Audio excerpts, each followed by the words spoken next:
আমার মেয়েদেরকে যদি জিজ্ঞেস করি যে আম্মু কী রান্না করব, তারা একটাই কথা বলবে, পোলাও রান্না করো আর না হয় বিরিয়ানি রান্না করো। মানে এই দুইটা ছাড়া আর কোনো অপশনই নেই তাদের কাছে। যখনই জিজ্ঞেস করবো যে কী খাবে, তারা দুইজন দুই রকমের চয়েস। একজন বলবে সাদা পোলাও, আরেকজন বলবে বিরিয়ানি। আর জামাইরে তো জিগাই না, জামাই কয় বাচ্চারা যেটা খাবো সেটাই রান্না করো। মাঝে মাঝে তাদেরকে জিজ্ঞেস করি, আবার মাঝে মাঝে নিজের মনে যেটা চাই সেটাই রান্না করি। Hello everyone, welcome to my another video. সবাই কেমন আছেন? আশা করি অবশ্যই ভালো। ইদানিং গ্যাসের যে সমস্যা, ঢাকা শহরে বেশিরভাগ মানুষই বাহির থেকে কিনে খাবার দিন পার করতেছে, কারণ রান্না করতে পারছে না, খেতেও পারছে না। তাই ভাবতেছিলাম একটা ব্যবসা শুরু করব, খিচুড়ির ব্যবসা। ডিম খিচুড়ি আর না হয় ভর্তা খিচুড়ি।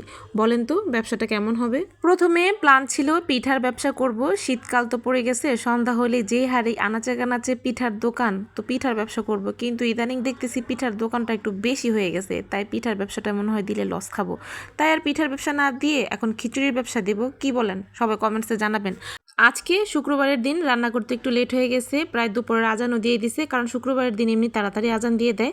আবার অনেকগুলো কাপড় চোপড়ও ধুইছি, তার জন্য আজকে লেট হয়ে গেছে। তো ফ্রিজ থেকে মাংস নামায়া এই যে সাথে সাথে কিন্তু একদম বসাই দিছি। আর এইগুলো আমি একদম ধুয়ে পরিষ্কার করি তারপর ফ্রিজে রাখছি। এটা যদি নর্মাল হওয়ার জন্য এখন রেখে দিই তাহলে অনেক সময় চলে যাবে, মানে দুপুরে প্রায় 2টা বেজে যাবে। তার জন্য বলতেছিলাম যে এইভাবেই রান্না করে ফেলি, দিয়ে দিলে চুলায় দিলে বরফটা গলে যাবে।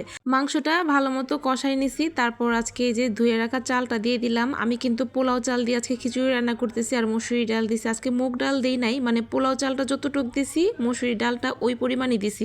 খিচুড়িটা যখন রান্না করতেছিলাম খুব সুন্দর একটা ফ্লেভার আসতেছিল। আর পোলাও চালের খিচুড়ি কিন্তু সত্যি অনেক মজা লাগে। দেখি আজকে কেমন হয়। অনেকদিন পর আজকে পোলাও চাল দিয়ে খিচুড়ি রান্না করতেছিলাম। মশলাগুলোর সাথে ভালো মতো চালটা মিশিয়ে নিছি, তারপর এখানে পরিমাণ মতো কিছুটা পানি দিয়ে দেবো। জাস্ট এটাই হচ্ছে মেন কাজ। রাইস কুকারে একটা রান্না করা সহজ কি, সবকিছু মেখে জেখে বসাই দিলেও কিন্তু খুব সুন্দরভাবে একদম পারফেক্টভাবে হয়ে যায় যদি পানিটা পরিমাণ মতো দেয়া যায়।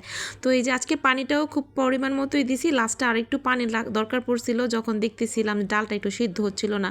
আসলে কি, পোলাও চাল দিয়ে খিচুড়ি রান্না করলে পোলাও চালটা আগে সিদ্ধ হয়ে যায়, ডালটা একটু লেট হয় সিদ্ধ হইতে। আর এই কারণেই কিন্তু খিচুড়িটা ঝরঝরা হতে চায় না। আর যদি ডালটা আগে সিদ্ধ করে নিতাম তাহলে কিন্তু খিচুড়িটা একদম ঝরঝরা হইতো। তারপরেও যাই হোক, সব মিলিয়ে ঝিলিয়ে খেতে অনেক মজাই হয়েছিল। সাথে একটু ধনিয়া পাতা দিয়ে দিলাম। আর ধনিয়া পাতার যেহেতু এখন মৌসুম, যে কোনো তরকারিতে যে কোনো রান্না বান্নাতে কিন্তু ধনিয়া পাতাটা না দিলে ভালোই লাগে না। খিচুড়ি রান্না করার পর ভর্তাটাকে অনেক মিস করতেছিলাম। মনে মনে ভাবতেছিলাম, ইস একটু যদি ভর্তা হইতো তাহলে যে কি মজা লাগতো। বাচ্চারা তো গোসল মোসল করে একদম রেডি খাবার খাওয়ার জন্য। তো গরম গরমই তাদেরকে আমি আবার খাবারটা বেড়ে দিচ্ছিলাম। আর গরম গরম খেতেই কিন্তু খিচুড়িটা অনেক মজা লাগে। যাই হোক, এই হচ্ছে আমার আজকে খিচুড়ি রান্নার একটা ভিডিও শেয়ার করলাম। তো আপনারা কি কি রান্না করলেন শুক্রবারের দিন অবশ্যই কমেন্টসে জানাবেন। বাচ্চাদেরকে এখন গরম গরম খিচুড়ি দিচ্ছি, আর যদি মনে চায় চলে আসেন, আপনাদের সবাই দাওয়াত রইল।